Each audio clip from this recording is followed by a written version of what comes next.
अस्सलाम वालेकुम, welcome to Asha recipes. आज मैं आपको शादियों वाले आलू गोश्त की रेसिपी देने जा रही हूँ। उम्मीद करती हूँ मेरी आज की रेसिपी आपको पसंद आएगी। आए देखते हैं इसे हमने कैसे तैयार की है। अस्सलाम वालेकुम, वेलकम टू आशा रेसिपीज़। आज मैं आपके लिए आलू गोश्त की रेसिपी देने जा रही हूँ। शादियों वाला आलू गोश्त भी कह सकते हैं आप इसे। आम आलू गोश्त से थोड़ी सी इसकी रेसिपी हटकर है। इसके लिए मैंने 3 पाव मटन का गोश्त लिया है। आप चाहें तो बीफ भी ले सकते हैं, आप चाहें तो चिकन में भी बना सकते हैं। 3 दरमियाने साइज़ के प्याज लिए हैं जिसकी मैंने प्योरी बना ली है। 2 दरमियाने साइज़ के मैंने प्याज लिए हैं जिसको मैंने बारीक चॉप कर लिया है। तकरीबन 3 से 4 दरमियाने साइज़ के आलू हैं जिनको मैंने कटिंग करके नमक वाले पानी में डिप कर लिया है। हाफ़ प्याली मैं दही ले रही हूँ। इसके साबुत मसालों में मैं ले रही हूँ 3-4 सिनेमन स्टिक्स, 1 टेबल स्पून ज़ीरा, 2 छोटी इलायचियाँ, 2 बड़ी इलायचियाँ, काली मिर्चें। इनको मैं अलग से ग्राइंड करूँगी और फिर डालूँगी बीच में। इसके पिसे हुए मसालों में 2 टेबल स्पून भुना कुटा धनिया, भुना कुटा ज़ीरा लिया है मैंने।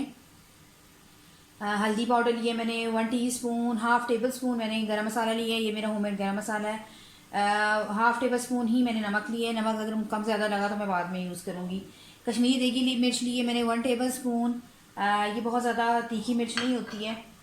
और इसके बाद धनिया, हरी मिर्चें जो हम यूज़ करते हैं। तो आइए सबसे पहले अपनी रेसिपी स्टार्ट करते हैं। ऑयल गर्म हो गया है। सबसे पहले मैं इसमें प्याज फ्राई करूँगी, बिल्कुल वैसे ही जैसे कौरमे के लिए आप करते हैं, और फिर उनको निकाल लेते हैं ब्राउन करके। प्याज और दही को मैं फिर इकट्ठा ग्राइंड करूँगी और फिर बाद में शामिल करूँगी। तो प्याज को अच्छी तरह से फ्राई कर लें, बिल्कुल वैसे ही जैसे हम ब्राउन प्याज करते हैं। आलू गोश्त बहुत सारे तरीक़ों से बनता है। हम सारा कुछ इकट्ठा डाल के भी बना सकते हैं, बाद में आलू शामिल कर सकते हैं, लेकिन ये थोड़ा सा मैं शादियों वाला स्टाइल से आपको बना कर दे रही हूँ।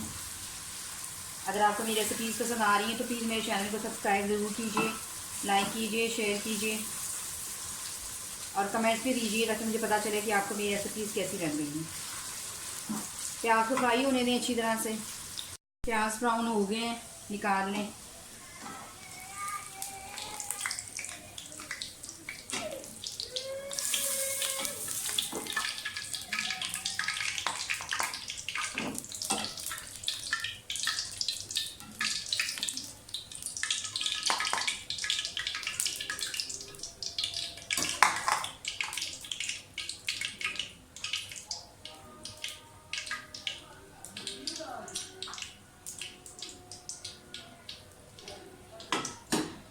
मैं आलू भी थोड़े से फ्राई करूँगी।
आलू फ्राई हो गए, आप देख सकते हैं थोड़ा थोड़ा सा कलर चेंज हो गया। बस अब इसको निकाल लें, बाकी जो है हम बाद में जलने के लिए रखेंगे। एक बड़ा अच्छा सा टेस्ट आ जाता है, अलग सा टेस्ट आ जाता है।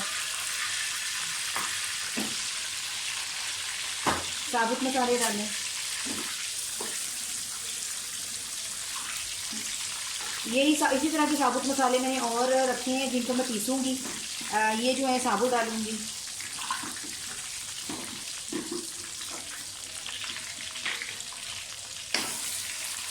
गोश्त डाल दें।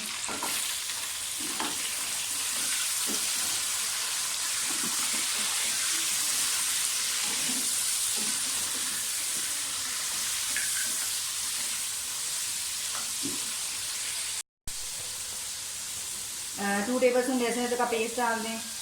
सॉरी, उस वक्त मैं आपको दिखाने भूल गई। ये तो सबसे ज़रूरी इंग्रेडिएंट होता है किसी भी रेसिपी का।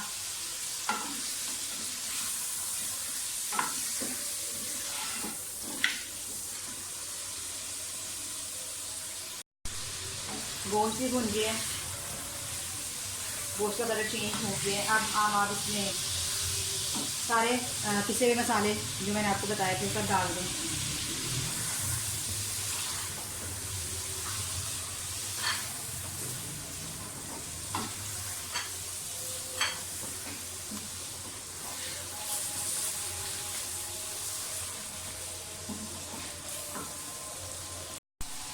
गोश्त के साथ अच्छी तरह से मसाला भुन गया हमारा।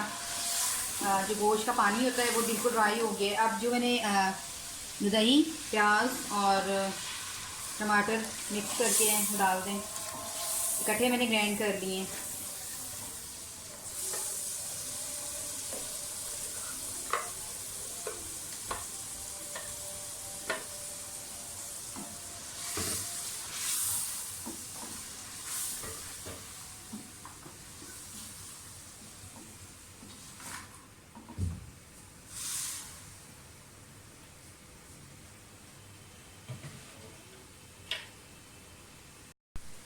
हाफ कप पानी मैं और डालूंगी इस मसाले में और उसके बाद मैं लिड दे के रख दूंगी तकरीबन आधे घंटे के लिए। उतनी देर में जो हमारा गोश्त है वो गल जाएगा। फिर हम इसे देखते हैं। आधे घंटे बाद मैं इसकी लिड हटा रही हूँ। बीच में मैंने एक मरतबा चेक किया था, उस वक्त इसमें पानी था। आप देख सकते हैं पानी बिल्कुल ड्राई हो गया है और गोश्त बिल्कुल अच्छी तरह से गल गया है। इसकी थोड़ी सी भुनाई कर लें। वैसे तो इसकी भुनाई काफ़ी हद तक हो चुकी है, ऑयल भी सारा आ चुका है साइड्स पे। अब वो मसाला शामिल कर दें जो मैंने शुरू में साबुत डाला था, और अब मैं बिल्कुल वही मसाला पिसा हुआ डाल रही हूँ, क्योंकि ये हम शादियों वाला या दावतों वाला आलू गोश्त बना रहे हैं, तो इसलिए इसमें ये वाला मसाला जो है वो ज़्यादा यूज़ होगा। ये डाल दें।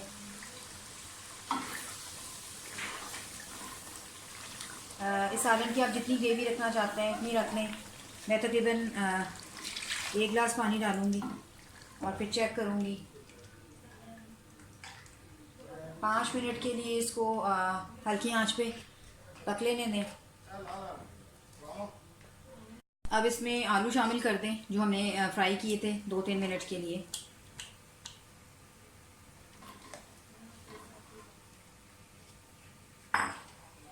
और इसको लिड दे दें तकरीबन 10 मिनट के लिए। इतनी देर में हमारे आलू जो हैं वो अच्छी तरह से गल जाएंगे। आलू को बॉयल आना शुरू हो गया है। मुझे थोड़ा सा नमक कम लग रहा था, मैं थोड़ा सा नमक डालूंगी इस टाइम। इसके अलावा आम तौर से जो कौरमे वाली चीज़ होती है, कौरमे वाला जो सालन होता है, ये रेसिपी होती है, उसमें लोग धनिया यूज़ नहीं करते हैं, बहुत कम यूज़ करते हैं। मैं थोड़ा सा यूज़ करूँगी इस टाइम। ये ऑप्शनल है, अगर आप चाहें तो यूज़ करें, अगर आप नहीं चाहते तो मत यूज़ करें, क्योंकि अभी आलू ने गलना है तो धनिया बीच में अच्छी तरह से पक जाएगा। इसको दोबारा से लिड दे दें और 6-7 मिनट रह गए हैं, आलू हमारे गल जाएंगे उतनी देर में। उसके बाद फिर हम इसको देखते हैं। तकरीबन 10 मिनट हो गए आलू गोश्त पकते हुए। आलू हमारे बिल्कुल गल गए हैं अच्छी तरह से, आप देख सकते हैं। बस इसी तरह से हमें चाहिए।